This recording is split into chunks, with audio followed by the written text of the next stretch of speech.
যখন ডক্টর মোহাম্মদ ইউনূস মারা যাবেন এরপর কিন্তু এই মোল্লা মুন্সিরাই উনার কবর সুদখুর বলে পুড়িয়ে দিবে, গ্যারান্টেড থাকেন।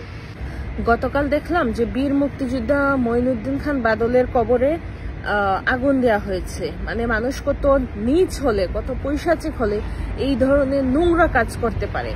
তার মানে এদের কাছে আসলে জীবিত মানুষের জীবনের কোনো মূল্য নেই। তারা যেভাবে মৃত মানুষের কবরে আগুন দিচ্ছে, তার মানে যদি জীবিত মানুষ হয় সেটাও তাদের কাছে কোনো ম্যাটারই না, এতটুকু ঘৃণা তাদের। তো যেটা বলছিলাম যে আমরা দেখতে পাচ্ছি আসলে মঈনুদ্দিন খান বাদলের কবরে আগুন দেওয়া কিন্তু ওই যে শুরু থেকেই বলে আসছি, 5 আগস্টের পর থেকেই বলে আসছি যে বর্তমানে যারা ক্ষমতায় আছে, বর্তমানে যারা দায়িত্বে আছে তাদের কিন্তু ক্ষোভটা বাংলাদেশের মুক্তিযুদ্ধ নিয়ে শুরু হয়েছিল, বাংলাদেশের ভাস্কর্য ভাঙা নিয়ে, এবং সেই ভাঙা কিন্তু থেমে থাকেনি এখন পর্যন্ত। ভাস্কর্য ভাঙতে ভাঙতে হিন্দু সম্প্রদায়ের মূর্তি পর্যন্ত ভাঙা হচ্ছে, এবং এই মুহূর্তে এসে নতুন আরেকটা শুরু হয়েছে গতকাল থেকে, যে কবর পুরানো। তার মানে এই কবর পুরানোটা কি মানে প্রতিষ্ঠিত হয়ে যাবে? মোহাম্মদ ইউনূস কি কবর পুরানোর শাস্তি দিবেন, নাকি সেটাকে উনি প্রতিষ্ঠিত করে ফেলবেন?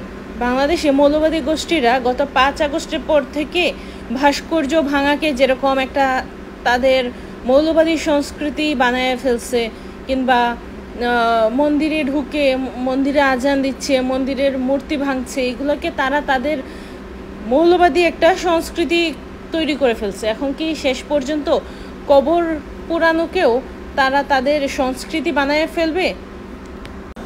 এই সরকারের কাছে আমার কোনো চাওয়া নাই, কোনো প্রত্যাশা নেই, কারণ প্রত্যাশা রাখার মতো কোনো কাজই ইউনূস করেননি। উনি 5 আগস্টের পর থেকে এত অরাজকতা ঘটে গেছে, কিন্তু উনি একটারও বিচার করেননি, এবং শুধু বিচার না, সেগুলা বিচার করানোর যে ব্যবস্থা সেটাও নেননি। এত পুলিশ হত্যা হয়েছে সেটা নিয়ে ওনার কাছে ওনার মুখ থেকে আমি এখন পর্যন্ত কোনো কথাই শুনিনি, বরং আমি বারবার শুনেছি সেই দেশদ্রোহী ছাত্ররা, দেশদ্রোহী মানুষগুলো যারা 5 আগস্টের আগে মারা গিয়েছে, ওনার মুখে আমি শুধু তাদের কথাই শুনতেছি। কিন্তু এরপর যে এত পুলিশ মারা গেল, এবং ভয়ঙ্কর নৃশংসভাবে এত পুলিশকে মেরে গাছের সাথে ঝুলিয়ে ফেলা হলো, শুধু পুলিশ না, সাধারণ মানুষ, হাজার হাজার মানুষকে ধরে তারা মানে ভয়ঙ্করভাবে শাস্তি দিচ্ছে, সেগুলা নিয়ে কিন্তু মোহাম্মদ ইউনূসের একটা বক্তব্য আমি শুনিনি। সুতরাং ওনার কাছে আমার আর কোনো প্রত্যাশাই নেই। তারপর যদি এই কবর পুরানোর সংস্কৃতি, এত ঘৃণ্য একটা কাজ, এইগুলা যাতে বন্ধ হয়, যদি এগুলো আজ বন্ধ না হয়, তাহলে যখন ডক্টর মোহাম্মদ ইউনূস মারা যাবেন এরপর কিন্তু এই মোল্লা মুন্সিরাই উনার কবর সুদখুর বলে পুড়িয়ে দিবে, গ্যারান্টেড থাকেন। অ্যাটলিস্ট সেই বিষয়টা যাতে না হয়, উনি এখন থেকে স্টেপ নিয়ে এই কবর পুরানোর সংস্কৃতিটা বন্ধ করেন।